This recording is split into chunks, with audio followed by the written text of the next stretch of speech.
What's going on, everybody? I'd like to welcome you back to Drew Kelly's Philosophy. A wonderful day we're having, right? Sun's out, nice weather, SpongeBob shirt, and this little piece of hair won't go down. I don't know, I don't really want to put gel in it, but maybe I'll twirl it like this. Maybe it'll look nice. Anyways, so today I want to close out our book for the sake of argument. I know that I didn't finish it exactly, but I find that the other information contained in the chapters that I didn't cover, they are important, but all intents and, for all intents and purposes for this podcast, I don't find the chapters particularly irrelevant. Though I will read you the afterword, just some underlines I made. So philosophy is the oldest intellectual discipline there is. In about 500 BCE, while my ancestors and probably yours were painting themselves blue and thinking about nothing but sex and food and killing everyone in the clan next door, Thales in Greece was doing philosophy. That's how old it is in the Western tradition, and older in the Eastern. Now,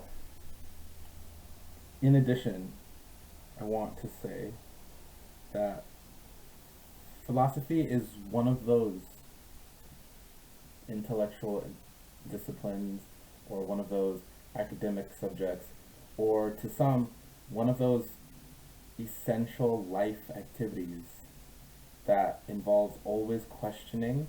And it's very interesting, but it's also very frustrating because you're always questioning suppositions, and you're always questioning even axioms. Axioms are just inherent, self-evident truths, and you're always like, I had a philosophy professor, the Professor Stoner, right, from Assumption, and one time he said, "Philosophy is my livelihood," and I, I didn't really, I mean, I understood what he was trying to say. His livelihood. I didn't really, especially because how difficult philosophy can get. I mean, gosh, it can get extraordinarily difficult. Like, we'll get to it. Trust me. Now, I want to also close off this book by saying that I hope you all got interesting, useful information of the first 4 or 5 chapters. Now, this book is great. Highly recommend it for further reading. If you want to read the other chapters, he writes about where you get true premises from the authorities, from philosophers that have already established themselves in the community as reputable.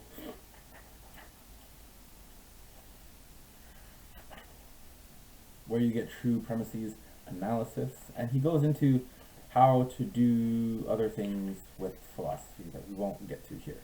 Now, to close this book, I'm excited because we're going to move on to the next one. And this is a little introduction, short little introduction to the next work.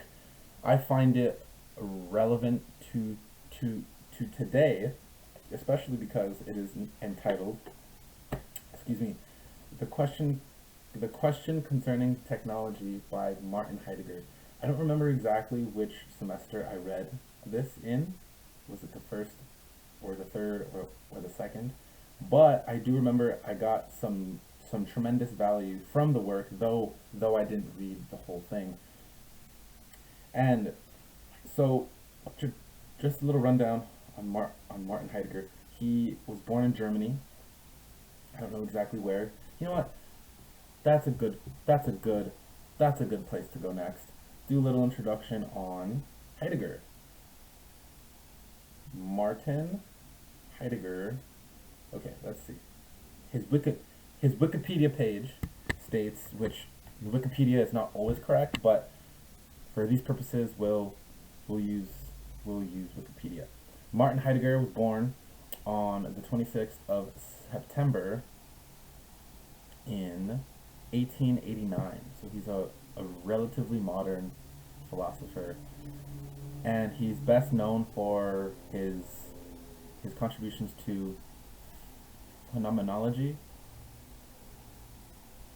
hermen, gosh, I'm butchering this, hermeneutics and existentialism. But also he is concerned with being and the fundamental relation of man with being, and it's super fascinating because, man, let's just dive right into this little introduction, shall we?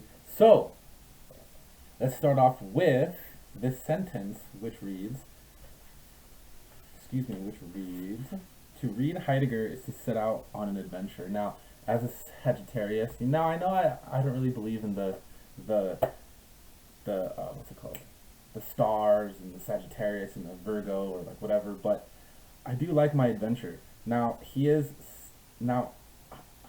Heidegger is centrally concerned with the relation between man and being, with man as the openness to which and in which being presences and is known. So put another way, the relationship between man and being is such that man is the openness to which and in which being makes itself known. So for being to be understood, or for being to begin to be understood by man, man needs to open himself up to the possibility of understanding being. Now, let's take this other thought, which is, for Heidegger, true thinking is never an activity performed in abstraction from reality, which is good. This sentence reminds me of Practical Philosophy by Immanuel Kant. Many people in my observation view philosophy as this purely speculative, unimportant, or irrelevant, or sort of lofty, impractical discipline, and that's not what it is. That's not what it should be, right? In my opinion, though metaphysics is concerned with the lofty stuff, but we'll get into that. So for Heidegger, genuine thinking is rather man's most essential manner of being man, rigorously demanding and but rarely attained. It manifests the relation between man and being. In true thinking, man is used by being, with which needs man as the openness that provides the measure and the bounds for being's manifesting of itself in whatever it is. So let's take first this, the first part. So genuine thinking is what is most essential to man. Okay, that's number one. Rigorous and demanding, it's rarely attained. It manifests the relation between man and being. So the relationship between man and being is manifest in thinking. So thinking is essentially man. No other mammal can think as deeply as man. So that's important for Heidegger. Now, in true thinking, man is used by being. So being is using man, which needs man as the openness that provides the measure and the bounds for being's manifesting of itself in whatever is. Now, that's a little difficult to understand, but essentially, just know that being and man are intricately intertwined with thinking. Now, okay, let's move on. So, being may perhaps best be said to be the ongoing manner in which everything that is presences, i.e., it is the manner in which, in the lastingness of time, everything encounters man and comes to appearance through the openness that man provides. So essentially, what being is, it's the ongoing manner in which everything that is presences. So, for example, if I were to look at this this flag of Spain or this flag of Mexico or that fall painting behind me. My sense of being as a man is going to allow me to view what is present as it is, not what I think it is. So it's crucial for us, to be able to use being in such a way where we are open to view things as they are.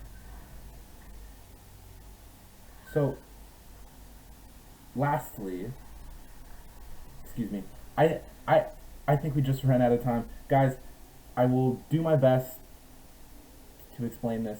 Though I'm not a master, I don't have a doctorate degree or even a master's degree in this philosophy. Now, guys, if you enjoyed it, please tune in next time, and I hope you all have a great weekend.